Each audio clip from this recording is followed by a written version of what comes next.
In Lesson 3-4, we will discuss exponential and logarithmic equations. In video 3.4.9, our learning target is for students to be able to model exponential growth. In real-world example 9, we will be modeling exponential growth. We will be discussing cell phones in this example. The table below shows the number of cell phones a new store sold in March and August of the same year. If the number of phones sold per month is increasing at an exponential rate, identify the continuous rate of growth, then write the exponential equation to model this situation. So in this table, they give us the number of cell phones sold in March, which was 88, and in August they sold 177. Now the key piece of information in this example is that there's a continuous growth rate, which means that n equals n0 or n sub 0 e to the kt is going to be our equation. That is the continuous rate of growth model or decay. In this case it's growing, obviously, because the number of cell phones sold in August is greater than in March. And what we want to do is rewrite this equation here with our rate of growth, which is k. We have to figure that out. And then also input our original amount, which is the amount of cell phones that were sold in the first month. Well, the first month of data they give us is March, so n sub 0 is going to be 88. Now, the other key piece of information I need to find is our growth rate, which is k, and I don't know that. So on the next slide, I'm going to use this equation to help us find our rate of growth, which is k. In this problem, we are going to find our rate of growth, k, and n, we already know what n0 is, our original amount, which was 88, and I believe our amount in August was 177. That's n. That is n is the amount after time t. Here, e is our base. That's our continuous growth base. And k is unknown. And then t is the amount of time from March to August. So I have to figure out how many months it is from March to August. Well, March is month 3 and August is month 8. So if I subtract those numbers, 8 minus 3, that gives me t equals 5. So there's 5 months in between March and August, so that means the value of t is 5. Now, in this example, we are going to solve for k. I'm going to start by getting, in any exponential equation, I need to get the exponential term by itself.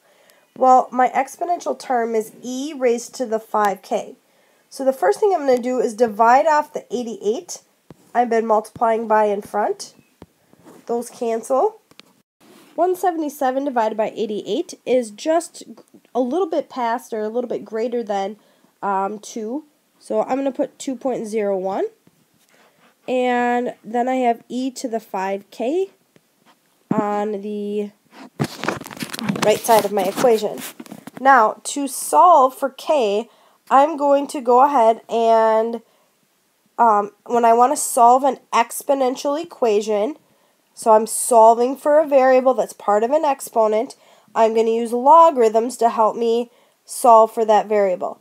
So since my base of my exponential term is e, I'm going to use natural log. So I'm going to take the natural log of both sides because natural log is base e. So I'm going to say ln of e to the 5k.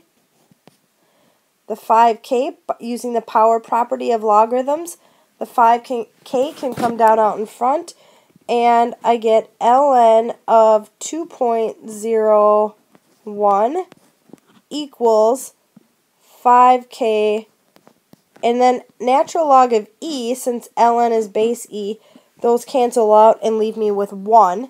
Natural log of e is just equal to 1, so 5k times 1 is 5k. And then I would go ahead and solve this equation right here by dividing both sides by 5.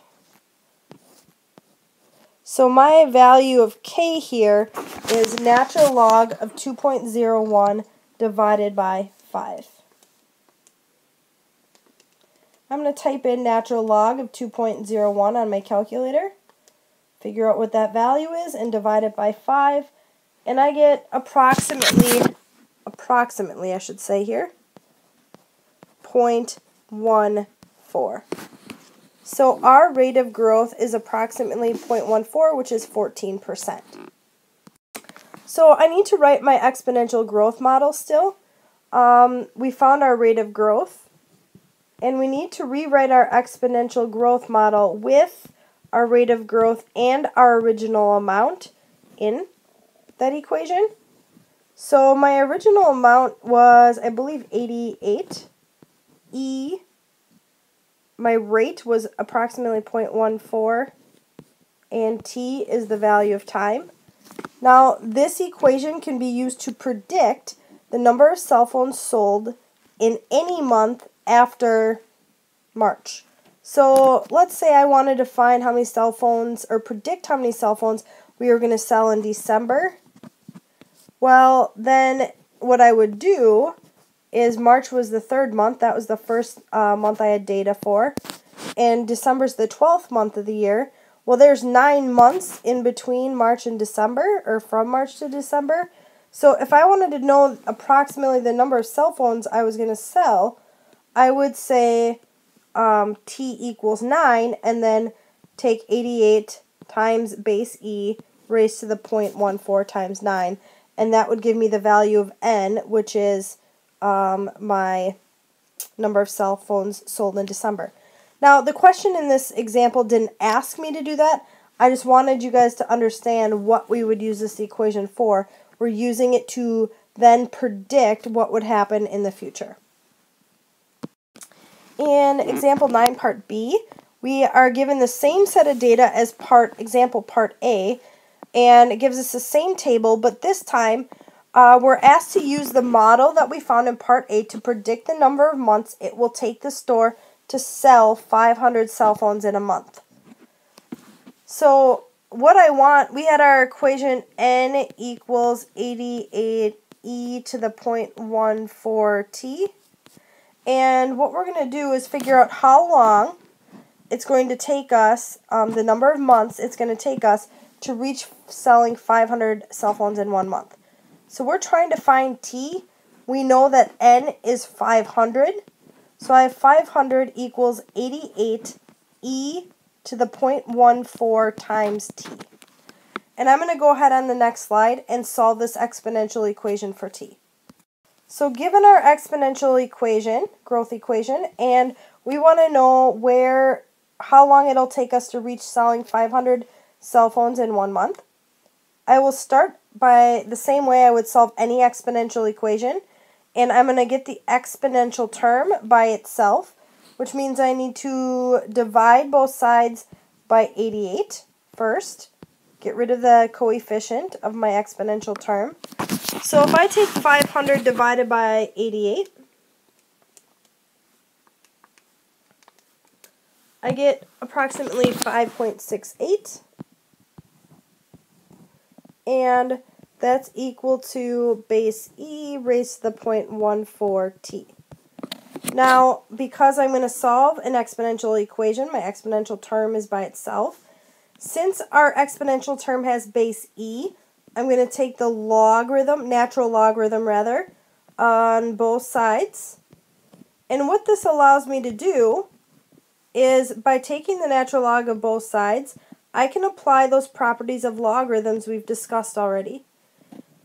So natural log of e raised to the 0.14 t, I can then bring down the 0.14 t out in front using the power property. So I get 0.14 t times the natural log of e.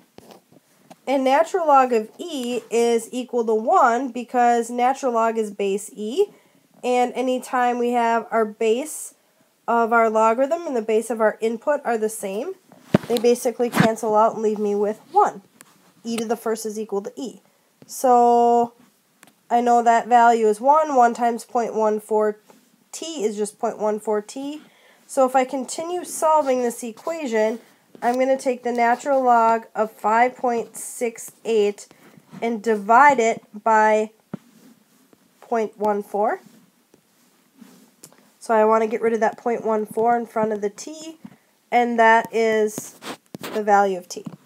Now I'm going to plug in on my calculator natural log of 5.68 and divide by 0.14, and that gives me 12.4. So it's going to take me 12.4 months to reach selling 500 cell phones in 1 month. So a little greater than a year. So probably sometime in March of the following year, we will be selling 500 cell phones in a month. In Real World Example 9, Guided Practice, we are looking at technology service, and the table below shows the number of service requests received by the tech squad in the months of May and July in the same year. If the number of service requests is increasing at a continuous exponential rate, identify the rate of growth. So in this example, they're not asking us to find the exponential equation. They just want us to go ahead and find the value of k, which is our rate of growth. Given this information, I would like you to find the rate of growth and then select your answer, either A, B, C, or D, and then press submit.